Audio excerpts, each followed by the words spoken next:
How you doing? My name's Dave, and this is episode 6 of my career mode on Kerbal Space Program. We returned from the moon in our last episode and got back a nice little good pile of science there. So now let's see what we can spend it on. So last time we got batteries, the solar panels, the static ones, and fuel lines. So that unlocks the larger tank. That's 45. And this has a probe core, and maybe we'll plan for a Minimus mission on our next mission. But I wanted to get these batteries and solar panels. That's 160 science. But that's what I'm going to get.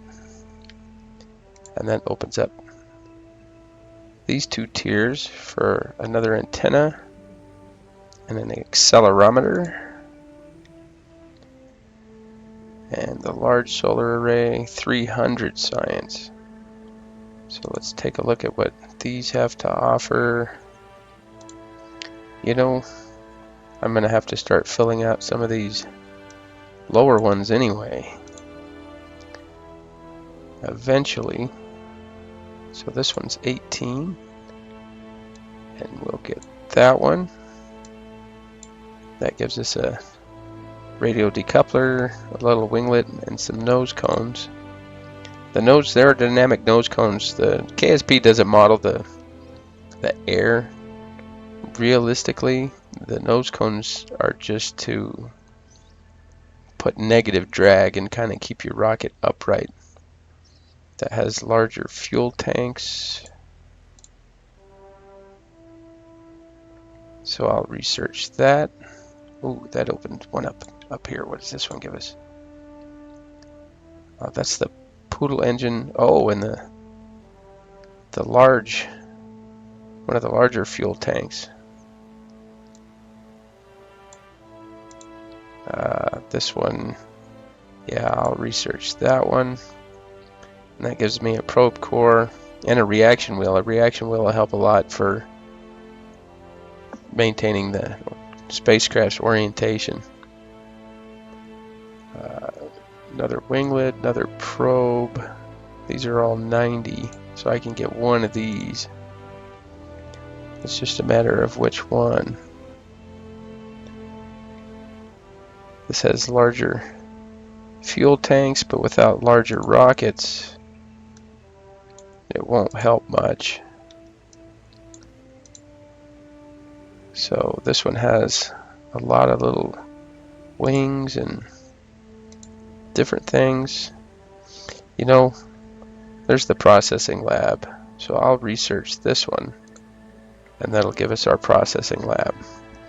I don't think I'm quite in a position to build a space station just yet. I don't have any docking ports. And I can't see what these two have to offer. So without docking ports, I could put a space station up there and do some science, but I can't dock any ships to it or do anything like that. So I've spent all my science. I can check my archives, and that shows me all of the science reports that we've made on our travels. So we went to Kerbin and got a lot of different science reports from Kerbin. The moon, we got quite a few from there. And now we have Minimus. We barely explored the biomes on Kerbin or the moon. I only got science data like at one biome on each. So there's all kinds of science out there, but it's more fun to send rockets out and about and do things with. So let's build another rocket and see if we can do something with our newer parts. So, you know, I could send a probe. What else do we have? Little rocket motors.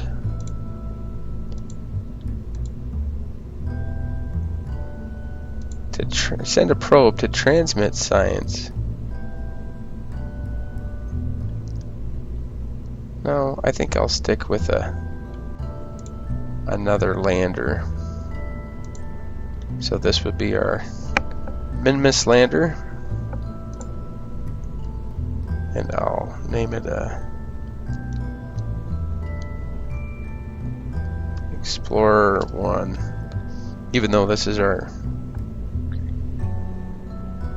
4th rocket. But I had a suborbital flight, the orbital flight, and then a lunar flyby, and then the lunar landing. So yeah, this would be the 5th one. So maybe I'll change that to 5 there, just to change it up a little bit. So we need a parachute so we can bring everything back. I'm going to add an antenna.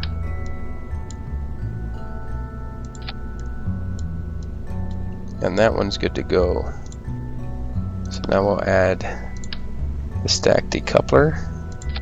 And on this next one, just to give us some greater control, I'm going to place a reaction wheel. I'm not going to use the RCS thruster blocks, simply because I don't really need them. The reaction wheels can orient the spacecraft. The RCS is typically for docking in space to give you, you know, forward and back and roll and all kinds of extra maneuverability. But in propulsion, I unlocked the large fuel tank. But we're going to build a lander for Minmus. So I'll put the little fuel tank on. And smaller rocket. Did I unlock any ladders or anything? I did not.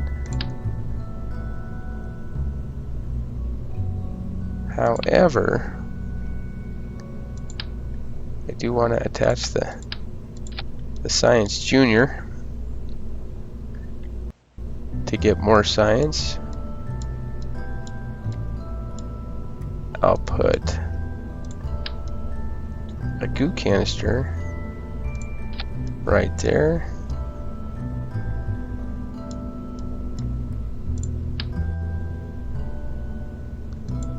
And there. And there. Just overload it with goo canisters. I put a thermometer right there. So that's the start of our lander. I did bring some ladders, but Minmus, again, I'm not going to need them.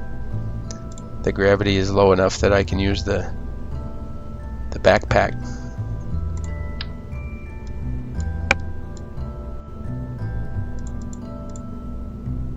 So I always put 4. I could probably get away with 3, but I'll place 4. But I'll put smaller tanks. And I should probably build a better launcher just to help with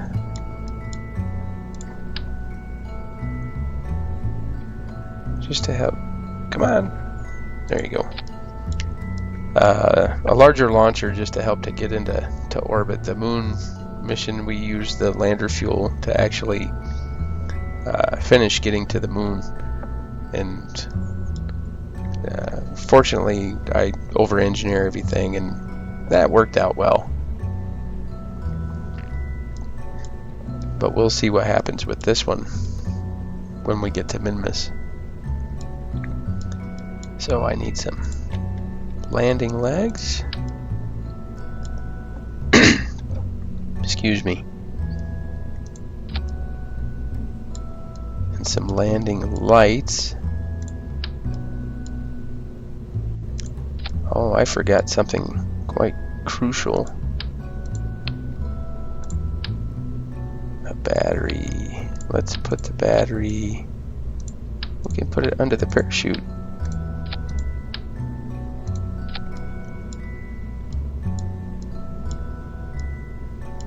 So I've attached all my science except for the lab. The lab is quite a large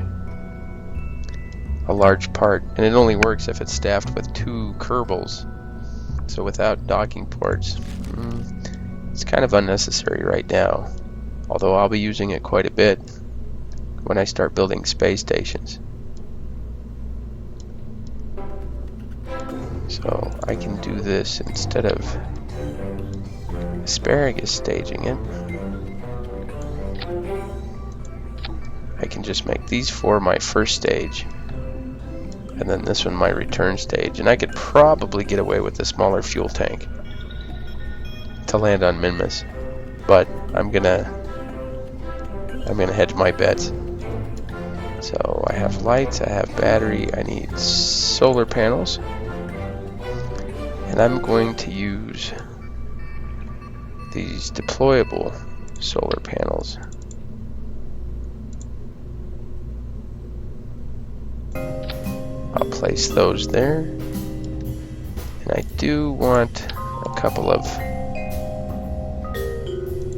these, just if I could run out of power before I deploy these solar panels, and then I wouldn't be able to do anything. So if we get into the shadow of the moon or Kerbin and end up losing all of our power, if we just wait until we're back around the sun again, these will start to generate power, and I can regain control. So Explorer 5 is going to be my Minmus lander. I'm going to build the launcher next, and I'll speed that video up, that part of the video, and then when we return, we'll be finish up any loose ends and then go to launch.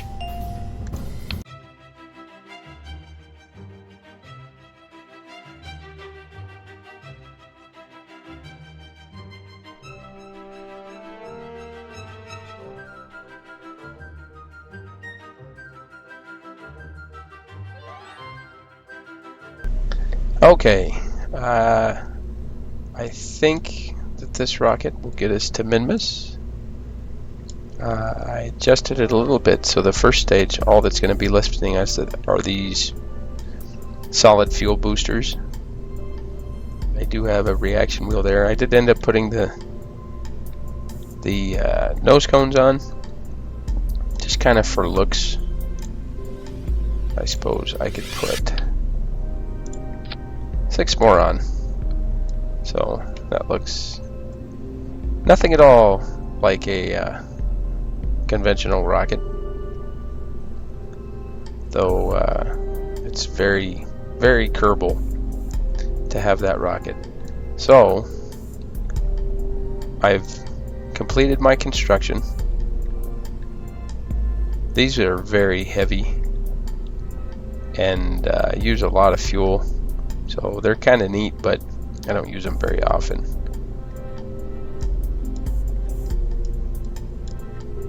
So next step are action groups. Action groups are, you can kind of create your own commands. I went over it in one of my other episodes, and these custom numbers correspond to your numbers on your keypad, with 0 being 10, and then the rest 1, 2, 3, and so on. So for 1, I'm going to set to observe the materials in the science bay. Instead of having to right click on these while I'm up there, I'm going to use the action groups to work on them, to operate them, and observe the mystery goo 1, observe mystery goo 2, and observe mystery goo 3. And then 5 will be my temperature data to log the temperature of the various areas that we're in. Now I need to remember before I return to EVA and collect all this science and bring it back in the capsule for the greater reward. I could transmit it. Oh,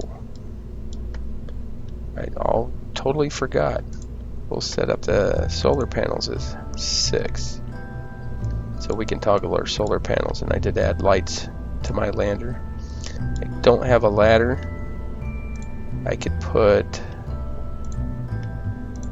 just a little step ladder here, something for him to grab onto when he's jumping up and down. So who are we going to select? We sent Jeb to the moon, so let's send Bill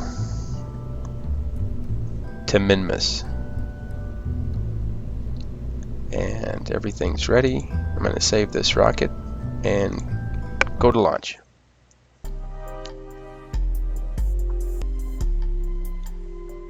Taking a bit to load there. Okay, so I'm going to throttle up so it's ready when I stage. Turn on my SAS. And let's see, where is Minmus? Minmus is way over there. So let's go back to the Space Center. And before I do anything, let's accelerate time a little bit,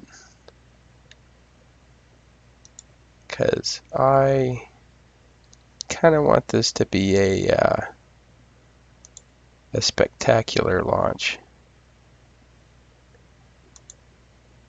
So we're going to wait until it's nighttime. You can see there's a light on the tower, but if I toggle my lights, whoa, that's pretty bright. I think I have on too many lights. But we can zoom out and see that rocket just light way up. So everything's set and launch.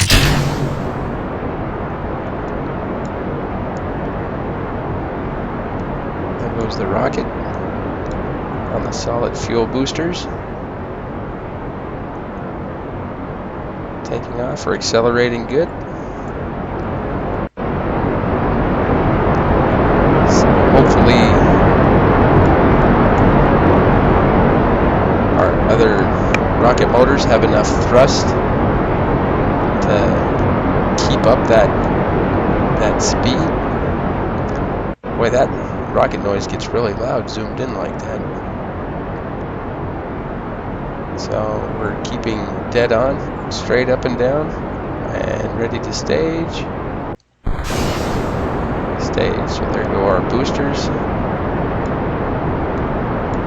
And our rocket is still accelerating, so we're looking good. We have a good profile.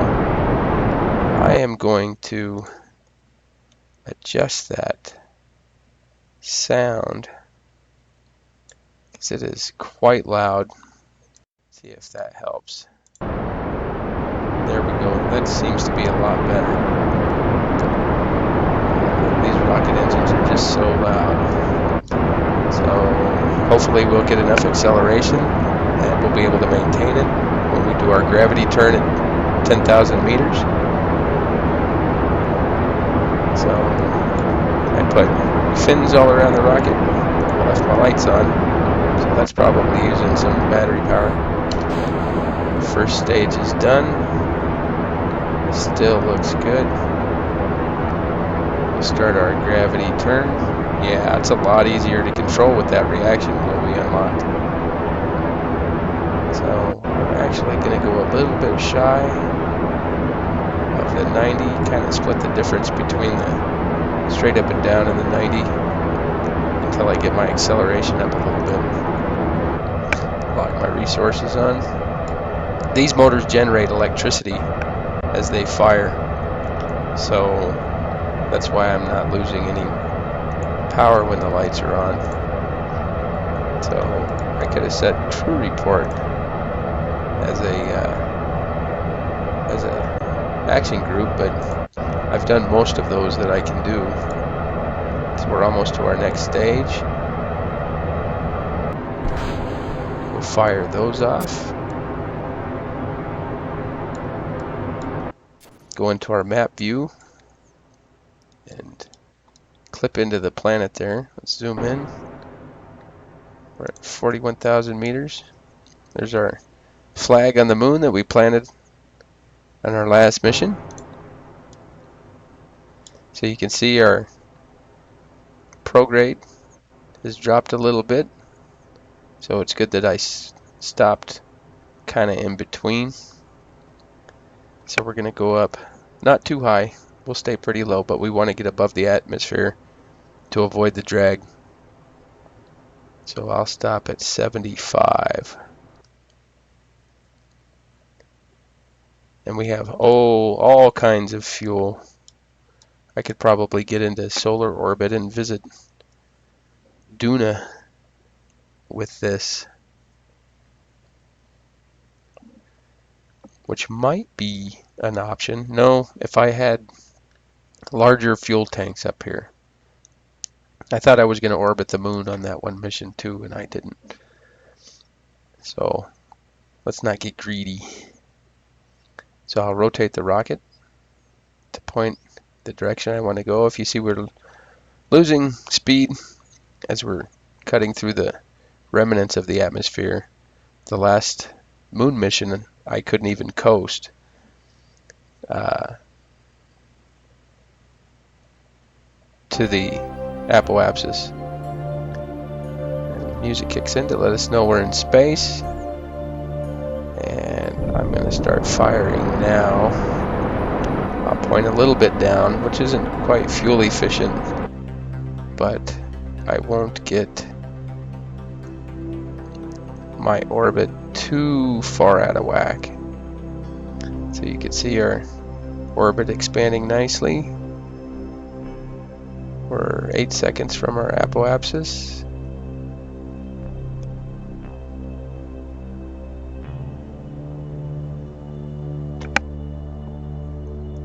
And almost ready to stage our last stage.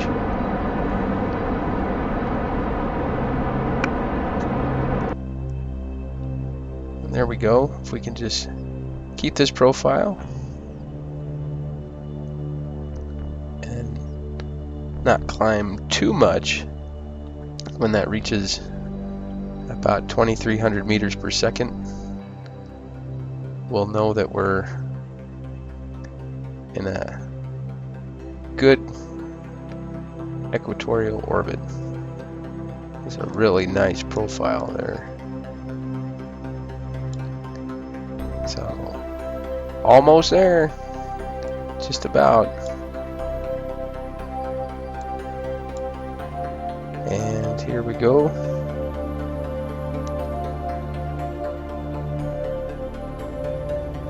There's our periapsis. We'll get that up to about equal to where we're at. And cut the motor.